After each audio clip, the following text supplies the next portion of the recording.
नमस्कार। मैं अशोक जरोठी। सभी भाई बहनों का स्वागत है। चंदा चोरी से भी कई बड़े घोटालों का भांडाफोड़, एसआईटी जांच जैसे जैसे बढ़ रही है, कई और घोटालों का पर्दाफाश कर रही है। इस विषय में बात करते हैं। आज का वीडियो बहुत ही अच्छा है, ज्ञानवर्धक है और कईयों की पोल खोल रहा है। वीडियो आखिर तक देखो, ज्यादा ज्यादा भाइयों को शेयर करो।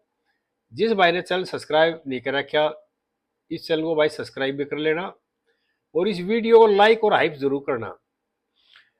राम मंदिर में जो चंदा चोरी हुआ था, उसके बाद योगी जी ने एसआईटी का गठन किया। एसआईटी की जांच जैसे जैसे आगे बढ़ रही है, कई और जो घोटाले हैं ना, उनका भी खुलासा हो रहा है, यानी कि उनकी परतें भी खुल रही है। ऐसा भी मामला आया है कि वीआईपी दर्शन के नाम पर लाइन लगवाई जाती, उनसे पैसे लिए जाते, वो भी घोटाला है। और राम मंदिर बनवाने के लिए जो जमीन की खरीद फरोख्त तो है ना, सूत्र ये भी बता रहे उसमें भी घोटाला किया है। एसआईटी ने संपत राय से, अनिल मिश्रा से पूछताछ कर ली। अब नंबर है गोपाल राव का। और एसआईटी जैसे जैसे आगे बढ़ रही है ना, तीनू यादव और गोपाल राय की जो साठगांठ है, उसकी कली खुल रही है। वीआईपी दर्शन के नाम पर जिस तरह से चर्चा चल रही है, लंबी लाइन लगवा करके पैसे लेते थे। अगर कोई वीआईपी जाता है, उसके लिए होता है वीआईपी जो दर्शन का रास्ता, यानी कि कम समय में जाकर दर्शन कर ले, क्योंकि उन्होंने सरकारी काम भी करने हैं वीआईपी ने। और उसकी सुरक्षा का भी भार जो होता है, वो सुरक्षा एजेंसी होता है, इसलिए उनको लाइन बना लगा करके दूसरी वीआईपी लाइन से दर्शन कराने का मौका दिया जाता है। लेकिन इन्होंने क्या किया, एक घोटाला करने का, पैसा कमाने का जरिया बना लिया। वीआईपी लाइन लगवा के, और जो रिश्तेदार जानकार जो भी हो, पैसे दो एक तरह से, और वीआईपी लाइन से दर्शन करे जाओ। ये भी चीजें खुल के सामने आ रही धीरे धीरे। और जमीनों की जो खरीद फरोख्त है ना, उसमें भी कई चीजें आ रही है जो एसआईटी ने जैसे जांच आगे बढ़ाई और रेवेन्यू के जो कागज खंगाले गए जिस तरह से, और जिस तरह से इनकी संपत्तियां खंगाली गई, उसमें और कई परतें खुल रही है इन घोटालों की। और यानी कि जैसे ही राम मंदिर का फैसला आया, राम मंदिर बनाने के लिए देश के तमाम लोगों ने दान दिया, जिसकी जितनी श्रद्धा थी। लेकिन आरएसएस ने, विश्व हिंदू परिषद ने, उसके बाद इसको अलग कर लिया अपने आप को राम मंदिर के निर्माण से और राम मंदिर के यानी बोर्ड से।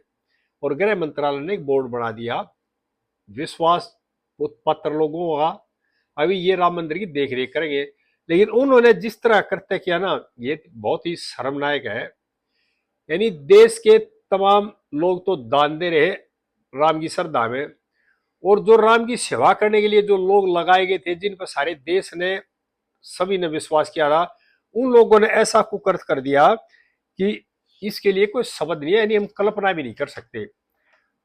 और श्रद्धा से लोगों ने दान दिया, लेकिन इन्होंने क्या किया, लोगों की भावनाएं के साथ, लोगों की श्रद्धा के साथ खिलवाड़ किया, सिर्फ किसी लिए, अपनी धन दौलत बढ़ाने के, अपनी संपत्ति बढ़ाने के लिए।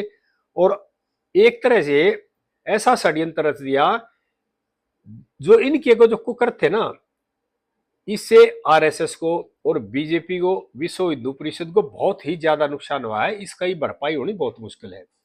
अब चाहे हम कुछ भी करें ना, लेकिन जो कलंक लग गया ना, जिस तरह से श्रद्धा थी हर सनातनी के अंदर है, उसमें बहुत बड़ी ठेस पहुंची है। क्यों? क्योंकि ये जो लोग थे ना, कई जो बैठे थे, इसमें एक दो आरएसएस से जुड़े हुए हैं, और एक दो और जो है बाद में लिए गए, ये भी जो पदाधिकारी थे जिनके हाथों में कमान थी राम मंदिर की, उनके रिश्तेदार, उनके लगाए हुए आदमी थे। चाहे नोटों की गिनती करने में, चाहे नोटों को जमा करने में, चाहे को अनिल मिश्रा जी की सिफारिश पे, या गोपाल राय या संपत राय की सिफारिश पे जिस जिसको नौकरी दी, ये भी बातें खुलकर है कि वहां नौकरी देने के लिए भी पैसे लिए गए, किसी ने तो लिए ना।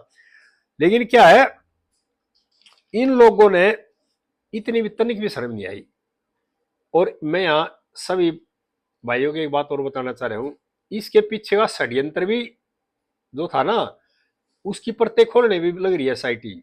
जिन लोगों ने ये खेल रचा कि सनातन को बदनाम करने के लिए, सनातन को दो भागों में बांटने के लिए। ये क्या खेल था? ये था वोट का खेल, यानी राजनीति में वोट हासिल करने का। भाई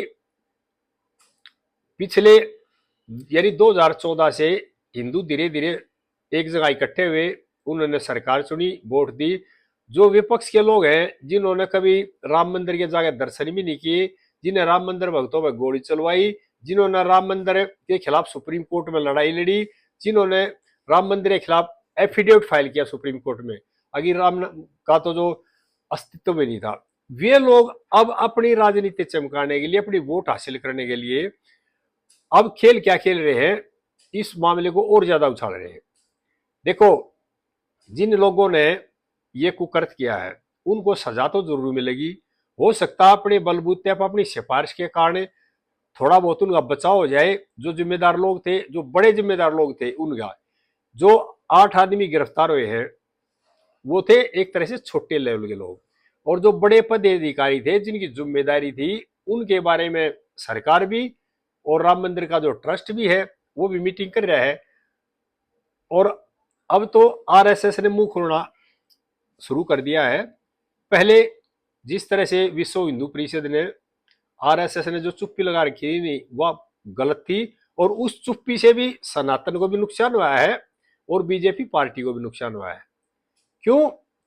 उसी टाइम अगर जो बड़े जिम्मेदार लोग थे उनका इस्तीफा लेकर के जांच शुरू कराते, और उसी दिन आरएसएस विश्व हिंदू परिषद खुलकर उन लोगों के, जिसने भी ये काम किया या जिसके संरक्षण में ये काम हुआ, जिसने अपनी जिम्मेदारी का ठीक से निर्वाह ना किया, उन लोगों के खिलाफ उसी टाइम बोलना चाहिए था और तुरंत उनको वहां से हटा करके जांच शुरू करनी चाहिए थी।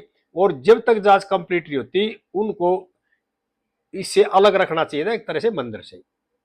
अब हम कई चैनल है डिबेट में देखते हैं, हर आदमी अपनी तरफ की बातें कर रहा है, लेकिन देश के खेतों खलिहानों में जो काम करने वाले सनातनी हैं, जो गांव में बसते हैं, उनको सबको पता है किसकी जिम्मेदारी थी। क्योंकि जमाना सोशल मीडिया का, अखबारों में बहुत बाद में खबर आ लेती है, आजकल सोशल मीडिया के द्वारा हर देश के कोने कोने में, दूर दराज खेतों में, जो जंगलों में रहते हैं उन तक भी पहुंच जाती है। और ये जो नुकसान है इसका भरपाई होना बहुत मुश्किल है। डैमेज कंट्रोल की कोशिश कर रही है आरएसएस भी, विश्व हिंदू परिषद भी, बीजेपी भी, लेकिन जो इन लोगों ने काम किया उसके बारे में आदमी 20 बार बैठ के सोचेगा। अगर ये खुद मंदिर में काम करने वाले, खुद मंदिर के करता धरता, खुद जिम्मेदार लोग, जिम्मेदार पदों पर बैठे हुए लोग, और समझदार और पढ़े लिखे लोग, कई तो बुजुर्ग हैं जो उनको सारी उम्र का तजुर्बा है, उनकी यानी कि संरक्षण में ये लोग पढ़ते रहे, इस तरह काम करते रहे। और ये भी बातें निकल आ रही है कि इसका जो पता है ना, मई में लग लिया था, लेकिन फिर भी इस मामले को थोड़ा ढीला डाला करके पब्लिक में ना आने देने की कोशिश की गई, लेकिन ये रुका नहीं। और इसका फायदा कौन उठा रहे? विपक्षी पार्टियां, जैसे सपा है, कांग्रेस है और दूसरे विपक्ष के लोग हैं, वो इसको बनाना चाह रहे हैं 2027 के चुनाव में। लेकिन मैं यहाँ यही बताना चाह रहे विपक्ष को, जो हमारे योगी जी है ना, उन्होंने बुलडोजर तैयार कर दिए। जिन जिन लोगों ने राम मंदिर के दान की चोरी की है उनके घर जमीन जोत किए जाएंगे बुलडोजर के द्वारा। अब आज नहीं तो 2 दिन के बाद ये होना लाजमी है। और जो जो लोग शामिल हैं या जिन जिन का संरक्षण है उन तक भी एसआईटी पहुंचेगी और उनकी संपत्ति की भी जांच होगी धीरे धीरे। क्यों? बड़े लोगों तक एजेंसियां ना पहुंचती है, लेकिन थोड़ा समय लगता है, धीरे धीरे जाती है। और यही कारण है अब जो मुंह खोल लिया ना आरएसएस का जो बयान आया है, उससे अब ये लग गया अगर जो कितना बड़ा आदमी वो बचेगा नहीं। और देख भी लेना ये लोग बचेंगे नहीं। अब 2 दिन के बाद मीटिंग है आरएसएस की और ट्रस्ट की, उसमें पता लगेगा अभी किसको बचाया जा रहा है, कौन पाक साफ है, इस तरह का। और ये भी पता लग जाएगा मीटिंग के बाद जी जिसको बचाया जा रहा है, तो देश की जनता बड़ी समझदार है, वो ये भी समझ लेगी, विचार कर लेगी भी इन लोगों को बचाया गया है, और बचाया भी किसने? बड़े लोगों ने। और अगर इस तरह का काम हुआ ना, यानी कि जो जिम्मेदार लोग थे जिनकी जिम्मेदारी थी सीधी, उनको बचा करके और नीचे वाले जो अरेस्ट हो गए, तो वो भी गलत मैसेज जाएगा देश की जनता के अंदर और खासकर सनातनियों के अंदर। और विपक्ष के जो लोग हैं ना, वो अपनी चाल में कामयाब हो जाएंगे। वो यही चाह रहे हैं अभी किसी तरह से इन लोगों को बचा ले तो तुम्हारा जो तीर है सही निशाने में लगेगा। आगे इस तरह बातें फिर शेयर करते रहेंगे। जय हिंद देशवासियों।